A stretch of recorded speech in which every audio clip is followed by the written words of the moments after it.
Hello friends, my name is C Rajni Agarwal. आप सब लोग कैसे हो? मैं एकदम ठीक हूँ। आशा करती हूँ कि आप लोग भी एकदम ठीक होंगे, एकदम फिट एंड फाइन होंगे। तो मेरे पास ना कुछ दिनों से ना एक क्वेश्चन बहुत आ रहा था बच्चों का।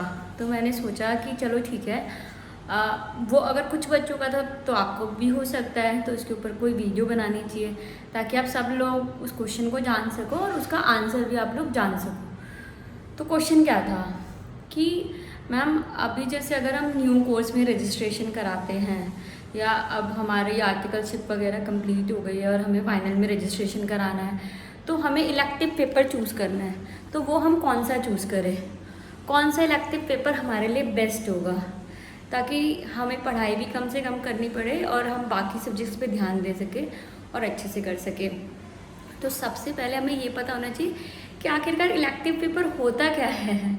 हम लोग नाम सुनते रहते हैं इलेक्टिव इलेक्टिव। देखो, इलेक्टिव पेपर एक ओपन बुक एग्ज़ाम है, मतलब उसके अंदर आप जितना चाहे मटेरियल, जो आपकी बुक्स, आपके नोट्स, आप कुछ भी लेके जा सकते हो एग्जामिनेशन हॉल के अंदर। इलेक्टिव पेपर कितने आवर्स का होता है? इलेक्टिव पेपर 4 आवर्स का होता है। आपको 15 मिनट तो जो पहले पढ़ने के लिए मिलते हैं, उसके अलावा 4 घंटे का होता है, 2 to 6 PM का होता है।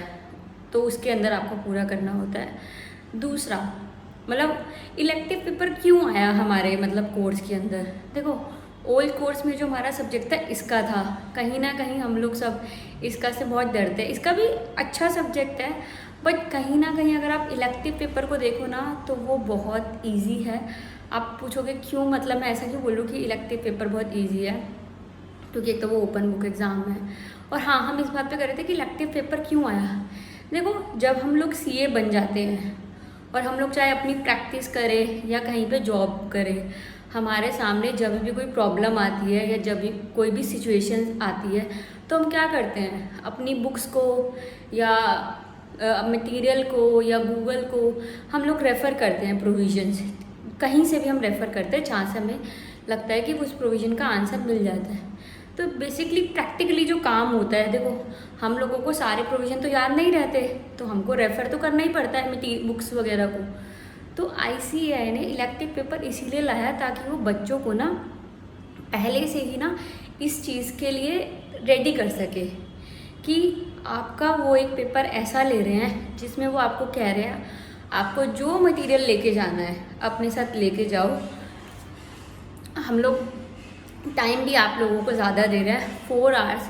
क्या 4 आवर्स में जो हम आपसे क्वेश्चंस पूछ रहे हैं आप उनको ढूंढो या अपना दिमाग लगाओ और उससे आंसर करो। हाँ, बट आप उसमें अपना मोबाइल फ़ोन नहीं ले जा सकते। तो आप कैलकुलेटर, पेन, पेंसिल जो भी है और मतलब आपके जितने भी नोट्स हैं, जितने भी बुक्स हैं, सब कुछ ले जा सकते हो एक्सेप्ट अपना मोबाइल फ़ोन। फिर दूसरी चीज़ कि मतलब किस टाइप का पेपर होता है ये ना केस स्टडी बेस्ड क्वेश्चन होता है। इसके अंदर टोटल 5 केस स्टडी होती है, जिसमें से आपको 4 केस स्टडी अटेम्प्ट करनी पड़ती है और हर एक केस स्टडी 25 मार्क्स की होती है, जिसमें से 10 मार्क्स का MCQ होता है। मतलब सपोज करो अगर आपको कोई एक केस स्टडी मिली है तो उसमें से फर्स्ट 5 क्वेश्चन होंगे MCQ, 2 मार्क्स ईच का क्वेश्चन होगा और बाकी आई थिंक 3 क्वेश्चन होंगे जो कि 5 मार्क्स के, 15 मार्क्स के होंगे। तो ऐसे करके 5 केस स्टडी होती है जिसमें से आपको 4 करनी पड़ती है और 40 मार्क्स का बेसिकली इसमें MCQ होता है और 60 मार्क्स का इसके अंदर थ्योरी बेस्ड पेपर होता है। तो ये तो हो गया इलेक्टिव के बारे में। अब इसमें अगली चीज़ क्या आती है कि मैम इलेक्टिव हमें कौन सा सब्जेक्ट चूज़ करना चाहिए। मतलब देखो, वैसे जो इलेक्टिव पेपर आया है वो आया है स्पेशलाइजेशन के लिए कि आपको प्रैक्टिकल वर्ल्ड से फेमिलियर कराया जाए कि पर्टिकुलर किसी सब्जेक्ट में कैसे आप स्पेशलाइजेशन ले सकते हो। लेकिन मेरा तो ये सोचना था कि यार स्पेशलाइजेशन हो जाएगी, पहले CA फाइनल क्लियर करना ज़रूरी है। तो मैं मतलब कोई ऐसा सब्जेक्ट लूँ जिसमें मुझे बहुत ज़्यादा टाइम ना लगाना पड़े, बिकॉज ग्रुप 2 के अंदर ऑलरेडी बहुत हैवी सब्जेक्ट्स हैं। डायरेक्ट टैक्स है, इनडायरेक्ट टैक्स है और SCMP है। तो उनको अपने आप में ही बहुत ज़्यादा समय चाहिए होता है। तो मुझे पर्सनली ऐसा फील होता है, मेरी ऐसी थिंकिंग है कि मैं कोई इजी से इजी सब्जेक्ट चूज़ कर सकूं जिसमें मुझे बहुत ज़्यादा टाइम ना इन्वेस्ट करना पड़े बट मेरे मार्क्स भी अच्छे आ जाए। तो मैंने इस तरीके से चूज़ करा। अब आप पूछोगे मैम आपने कौन सा सब्जेक्ट चूज़ मतलब इलेक्टिव पेपर चूज़ करा, तो मैं बताऊंगी। उससे पहले हम लोग ये समझते हैं कि हमारे पास कौन कौन से इलेक्टिव पेपर है। तो देखो हमारे पास सबसे पहला मैं आपको पढ़ के बताती हूँ। सबसे पहला इलेक्टिव पेपर है रिस्क मैनेजमेंट। दूसरा हमारे पास इलेक्टिव पेपर है financial service and capital market. तीसरा है इंटरनेशनल टैक्सेशन। चौथा है इकोनॉमिक लॉ। पांचवा हमारे पास है ग्लोबल फाइनेंशियल रिपोर्टिंग स्टैंडर्ड। 6 है मल्टी डिसिप्लिनरी केस स्टडी। तो अब आप पूछो कि मैंने कौन सा चूज़ करा था, तो मैंने जो सब्जेक्ट चूज़ करा था वो था इकोनॉमिक लॉ। और मेरे को इकोनॉमिक लॉ चूज़ करने के पीछे रीज़न ये था कि मेरा फर्स्ट ग्रुप ओल्ड कोर्स से था और सेकंड ग्रुप में मैंने अपने आप को कन्वर्ट करवा लिया था न्यू कोर्स में। तो जो इकोनॉमिक लॉ है ना, उसमें ना टोटल 6 चैप्टर है, जिसमें से 4 चैप्टर्स ऐसे हैं जो CA final old group law के 4 चैप्टर्स हैं। मतलब जैसे उसमें पीएमएलए है, कंपटीशन है, फेमा है और एक आपका कंपटीशन इंसॉल्वेंसी एंड बैंक्रप्सी है। तो मैंने ये वाले चैप्टर पढ़े हुए थे, तो इस वजह से मैंने जब ग्रुप 2 में कन्वर्ट कराया न्यू कोर्स में तो मैंने 6D लिया, क्योंकि इसके टोटल 6D में 6 टॉपिक्स हैं, जिसमें से 4 तो ग्रुप 1 वाले ही थे मेरे और 2 नए टॉपिक थे। एक था रियल स्टेट डेवलपमेंट एक्ट और एक था बेनामी प्रॉपर्टी एक्ट। और ये दोनों चैप्टर भी बहुत सिंपल है, मतलब ईजिली अगर आप सेल्फ स्टडी करोगे ना तो हो जाएंगे। तो मैंने ये 2 चैप्टर पढ़ाई करे थे, तो मैंने ये सब्जेक्ट लिया था, ठीक है। एंड सच बता रही हूँ, मेरे को जो सिर्फ थोड़ा सा इसमें समय लगा जब मैंने जो न्यू चैप्टर पढ़े, बेनामी प्रॉपर्टी एक्ट और real estate regulation development act, इन दोनों में थोड़ा सा टाइम लगा। उसके बाद बाकी चैप्टर मैंने पढ़े थे, तो मैंने फटाफट से एक इंडेक्सेशन बनाया और मैं उसको लेके गई।